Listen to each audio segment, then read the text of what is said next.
Bonjour. En 1936, les accords de Matignon créaient 15 jours de congés payés annuels obligatoires. Puis, en moins de 50 ans, cette période s'allonge progressivement pour arriver à 5 semaines en 1982. La France comprend ainsi et encadre d'une loi le besoin de repos et de loisirs des Français.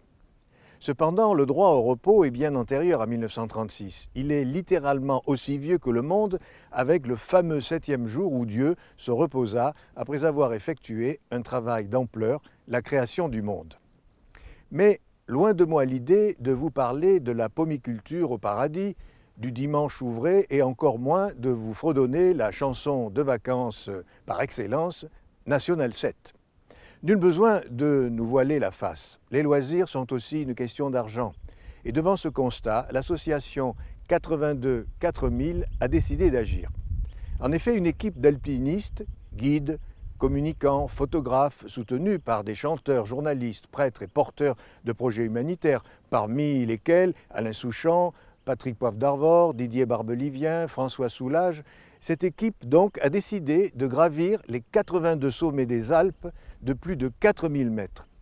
Cette équipe s'associe à ATD Quart-Monde, Agir tous pour la dignité, une association créée par le père Joseph Wrezinski en 1957 et dont le but est justement d'être dignes et égaux devant la culture, les loisirs et l'emploi.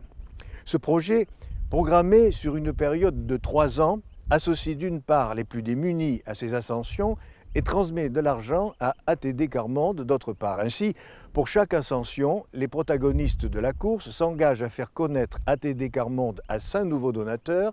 Il s'agit également de vivre ce projet ainsi que la pré-projet avec une famille ou des personnes en grande pauvreté, avec rencontres, partage et collaboration dans la préparation de ces expéditions.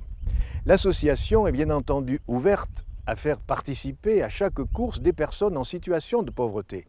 Pour ce qui est de l'aspect financier, chaque participant couvre ses frais et une partie de la somme habituellement payée aux guides de haute montagne sera versée à ATD Quart-Monde. Enfin, il serait dommage de ne pas garder un souvenir pérenne de cette expérience. Un livre retraçant toute cette aventure avec photographies et témoignages sera publié au profit d'ATD Quart-Monde.